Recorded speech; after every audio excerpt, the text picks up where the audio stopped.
Photograph source, C-SPAN. There is no more authoritative newspaper in the country, perhaps the world, than the New York Times. But when the Times gets it wrong, it is often a real doozy. In the 1930s, the Times man in Moscow, Walter Duranty, completely missed the Kremlin's forced famine in the Ukraine that led to the death of 6 to 7 million Ukrainians and Russians. Joseph Stalin's KGB found Duranty to be a useful idiot in accepting Moscow's denial of widespread famine and mass starvation. Incredibly, Duranty won a Pulitzer for his articles from the Soviet Union. Throughout the Cold War, the Times man at the Pentagon, Drew Middleton, accepted the threat assessments of the U.S. military, and thereby helped several administrations make their case for increased military spending. In the early 1980s, a Times stringer, Claire Sterling, repeated the disinformation of the Reagan administration, including the Central Intelligence Agency, and charged the Soviet Union with responsibility for the assassination attempt against the Polish Pope, John Paul II. More recently, Times reporters, particularly Judith Miller and Michael Gordon, bought the phony line of the U.S. intelligence community regarding so-called weapons of mass destruction in Iraq, thereby helping the Bush administration make the case for war. In today's world, the New York Times is helping the Trump administration's war cabinet make the case for an increased security threat from both Russia and China. The efforts of Moscow and Beijing to be a stakeholder in such problem areas as the proliferation of weapons programs in Iraq and North Korea as well as the systemic domestic problems in both countries is ignored or downplayed. Their respective policies towards Syria and the South China Sea are typically exaggerated. Now the Times appears to have decided to rehabilitate CIA Director Gina Haspel. Haspel drew more negative votes in her Senate confirmation hearing than any previous director in the 72-year history of the CIA, and for good reason. Haspel was actively involved in the CIA's torture and abuse program conducted in secret prisons in East Europe and Southeast Asia. Last week's article in the Times, written by Julian Barnes and Adam Goldman, failed to mention that Haspel was the author of the cable that ordered the destruction of the 92 tapes of interrogation and that it was disingenuous of her to explain that she was simply trying to protect CIA officers.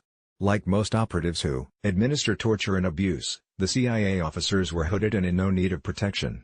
In drafting the cable ordering the destruction of the tapes, Haspel ignored the views of then CIA Director Porter Goss, the Director of National Intelligence James Clapper, and 2 White House counsels who were opposed to the destruction.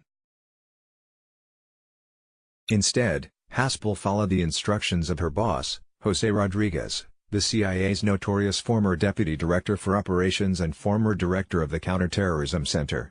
If the torture program had a godfather, it was Rodriguez. Haspel was a devoted acolyte.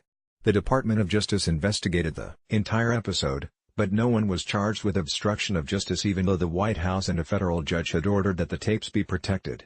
A CIA disciplinary review ignored the Nuremberg principles and found no fault with the performance of Ms. Haspel because she drafted the cable on the direct orders of her superior. Barnes and Goldman were terribly misleading in stating that the rank and file hailed Haspel's ascension to the top of the agency. There are many current and former intelligence officers who were appalled at the selection of someone so actively involved in the sadistic torture and abuse program. These officers refer to Haspel as Bloody Gina for that reason. In 2011, Senator Dianne Feinstein, DCA, prevented then CIA Director Leon Panetta from naming Haspel as the Deputy Director of Operations, the number 3 position at the agency, because of her role in the torture program. In April 2018, more than 100 generals and admirals took the unusual step of circulating a statement opposing Haspel's confirmation as CIA Director because of her extensive role in CIA's torture program. The title of the Times article does provide one light moment, however. The headline for the article, CIA Chief Uses Spy Skills to Connect with Trump, is both counterfactual and counterintuitive. We know from the past 2 years of the Trump administration that no one on the president's staff, not even cabinet officers, has influence over Trump. There is one possible exception, however, for anyone completely loyal to Trump appears to have some influence. On the other hand, complete loyalty from a CIA director will not serve the national security interests of the United States.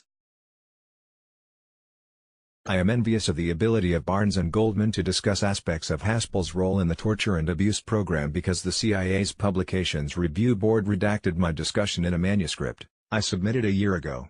Ironically, the CIA even redacted my citing of an article from the Times because the reviewers/censors determined the title of the article to be classified. Let's block ads. Why?